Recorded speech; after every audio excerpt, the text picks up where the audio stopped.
world. So I'm not a climate scientist, okay? I'm a public health person. And I haven't got any overheads to show you at all, because I figured that Leslie and I spoke 2 or 3 weeks ago about this, and I figured that Leslie would have to show some graphs and pictures, and you'd probably have seen enough of that sort of thing for the moment. I usually do, but I'm not going to show them today.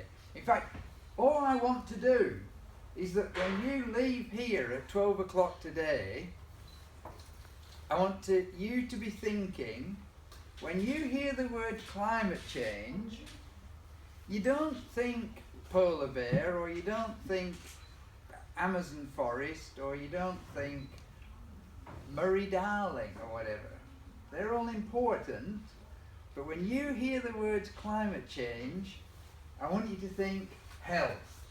All right? This is the tremendous mindset I want to change in people. I was in a cafe about 6 months ago reading an article on climate change and health, and I don't know what happened. I must have dropped it, or I dropped my pencil or something, and a young guy next to me was drinking a coffee and on his laptop and so on. I don't know, we just got talking the way you do. It was near Sydney University. And he said, "What are you reading?" I said, "I'm reading this article on climate change and health." And he looked at me and he said, "I don't see the connection." And so I had to talk to him. It turned out he was a university graduate, he was a smart guy, but he couldn't see the connection between climate change and health. So that's what I want you to go away with. I'm going to start now. You've got to play a game with me now. This is like being at preschool, right? So we're going to do a quick chant. You see, you know when you want, anyone go on marches, you know? What do we want? What do we want? Well, this one is, when I say climate change, you say health. All right? Climate change. Health. Climate change. Health. Louder. Climate change. Health. Right. Okay. That's the message. All right? Now, I'm just going to build quickly on some of the things that Leslie said. I'm not going to give many facts and figures in terms of numbers. It's the sort of patterns and pictures and trends that I'm going to talk about. And I want to talk about 2 or 3 things in principle. One is to put some meat on the bones of that climate change health. Just explain that in a bit more detail to build on some of the detail that Leslie provided. And then I'm going to talk a little bit about health services and climate change. So doctors and GPs and nurses and hospitals and things like that, and how climate change is going to affect those. And also talk a little bit just about some of the things that, some of the advantages of taking action on climate change. But I'm not actually going to talk about what we can do about it at the moment. I've left that, and I'm hoping we'll talk about that in a bit more detail when we open it up for discussion with all of you. And Gillian's going to talk about some of that as well. So first of all, the risks to health. And I'm going to try and just break these up a little bit so that you can think about different ways in which climate change threatens health. And the first, Leslie's illustrated really well. And that's when we have these sort of really extreme weather events, which are getting commoner and more extreme, more severe. So when people say, "Oh, but you can't say that storm or that heat wave was due to climate change," maybe not that one at that day on that place. But what we know is that as a result of climate change, extreme weather events, whether it's heat waves, floods, storms, whatever, are getting more severe and more common. And it doesn't take much common sense to know that they affect people's lives. The heat waves, the fires, the floods, and all the rest of it, okay? Now, they obviously are a threat immediately to people's lives by being burnt or drowned, one thing and another. But if you've got something like a drought, then we all know that affects life in rural communities.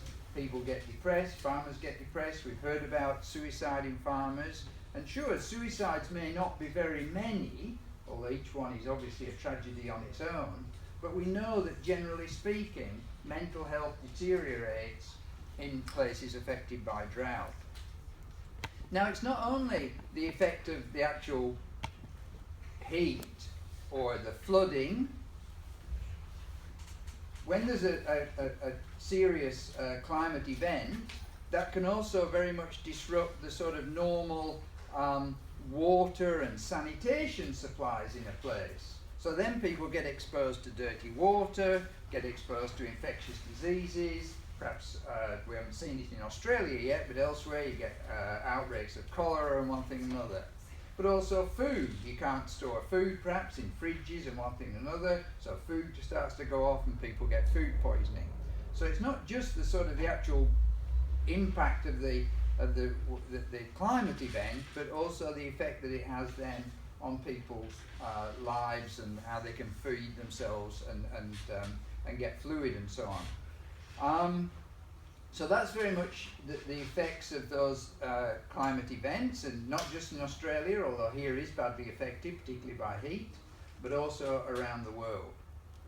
Now the second way in which climate change affects people's health is what I would sort of just simply describe as, it's like changing the Earth's biology, the way the Earth works. So we're very dependent as human beings on having clean water, healthy, nutritious, adequate food supplies, decent shelter, whether that be cooling when it's hot or protection from the cold or rain when it's unpleasant. And we need these things, and clean air. We need these things, and climate change can change our access to all of those things. Clean water. Leslie talked about how places get water stress, and then that affects people's ability to look after themselves, to stay clean, to hydrate themselves, and I'll come on to it in a moment, but it also affects the way communities respond. You can't live in a dry area, so what you do, you may need to move. I'll come back to that in a second. Food supplies get affected. People think, oh well, warm weather, the crops will grow better. And people have said, well, plants need carbon dioxide, so a bit more carbon dioxide, the plants and cereals will all grow better. Well, that happens between winter and summer, and sure, a little bit of carbon dioxide might just help plants a little bit. But what we know is that as carbon dioxide goes up in the air and as temperatures go up, then the productivity of the land decreases. Leslie illustrated that with some terrible figures. I hadn't seen those figures before about the Murray-Darling, 99% reduction in rice and so on, and big reductions in other cereals. But that's global as well. It's not just here. And we will be terribly affected by loss of adequate basic foods. That's a major problem. And the sea issue. We saw the pictures of the mangroves and the corals, and these are tremendously important. Firstly, because it's where young fish protect themselves whilst they're still growing up. It's where some spawning occurs, but also many communities are dependent for their livelihood on the fish they get from those coastal regions. And they're all threatened by increasing water temperature and the increasing acidification, which harms mollusks and corals and so on. So the increasing temperature, the increasing carbon dioxide affects the world's biology. And that affects us as human beings and threatens us tremendously. And also, again, infectious diseases, changing patterns of malaria and dengue fever, infectious diseases like that will spread further and affect many more people. And then the third way in which climate change will affect us is that human beings respond to all those changes, okay? And if it gets very dry, people will move. And it's speculated that some of the trouble in the Middle East at present is because of the drought that occurred in the Middle East and Syria a few years ago. If islands and coastal regions get flooded, then people have to move. And what we see this happening already all over the world. We see it happening from the Middle East, from Africa to Europe to Australia and so on. And we see the Pacific Islands planning what they're going to do when their islands get flooded. They're going to have to go somewhere. Okay, we're not just going to be able to say, well, your problem, live in a canoe. As a global community, we're going to have to deal with that. And it's not going to be easy, and there may well be conflict. There may well be terrorism, it may stimulate more terrorism, and it may stimulate war and conflict between nations, all of which will cause problems for people's health. And the final point I just want to make about health and climate change is that the link, because of the fact that most of our climate change and carbon dioxide is caused by burning of fossil fuels, coal, gas and oil, then these also pump lots of pollutants into the air. There's small particles and gases, and those get into our lungs and onto our skin, and these cause lots of problems, heart disease, respiratory diseases. And there's a real link between the 3 million deaths a year that are currently caused by outdoor air pollution and climate change. So there's lots of ways in which climate change will affect people's health. In fact, I'm a real sort of pessimist about all of this. I think that it could, well, I'm in the group that says we could well reduce the world's population from what it is now 7 billion, it may go up to 9 billion, it may fall to 1 billion. There'll be a lot of deaths along the way there. In fact, I'm even more pessimistic than that. I think if it gets to 4, 5, 6, 7 degrees, there's a possibility that it may wipe out humanity over the next 150, 200 years. I may be more pessimistic than most.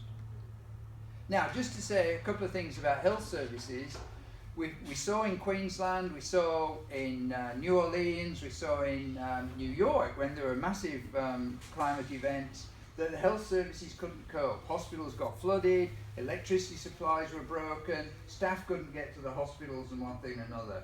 So not only are people made sick by climate events, but the health services are a lot less able to cope with those climate events, and that increases the ill health. And the fact of the matter is that globally, but in Australia, the health services are tremendously underprepared for climate change, both for the increasing temperatures generally and for these climatic events, floods and heat waves and fires and one thing and another. And we need to do a lot more work on all of that. And it's not just about the people who get hurt in the events, it's the people on the waiting list for surgery get cancelled because they can't get the supplies, they can't get the staff, there's no electricity, the theatres get flooded or whatever. So we need to start planning a lot better for all of that. Now, it's not really what I'm here to talk about today, but I just want to say that I'm also very conscious that health services have a phenomenal environmental footprint themselves. In fact, some work that's been done in the United States and the United Kingdom would indicate that health services contribute probably something in the range of 5% of all of a country's greenhouse gases emissions. Just the health services from what we do. And you might think that's mostly electricity use and vehicles, and that probably makes up about 35–40%. It's mostly what health services do with patients, with people. A lot of it drug related. The drugs are very carbon intensive. So the health services also need to reduce their environmental footprint.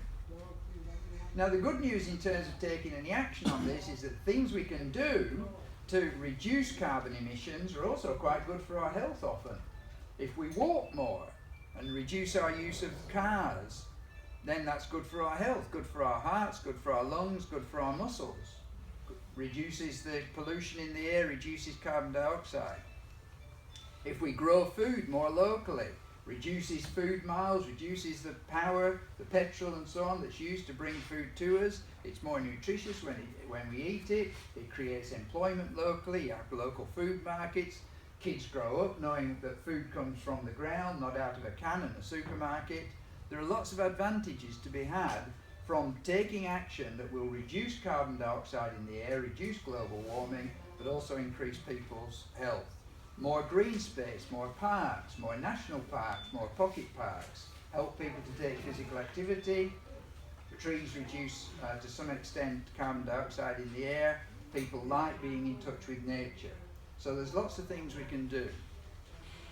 So I'll stop at that point, except when I say climate change, you say health. Climate change? Health. Climate change? Health. Thank you.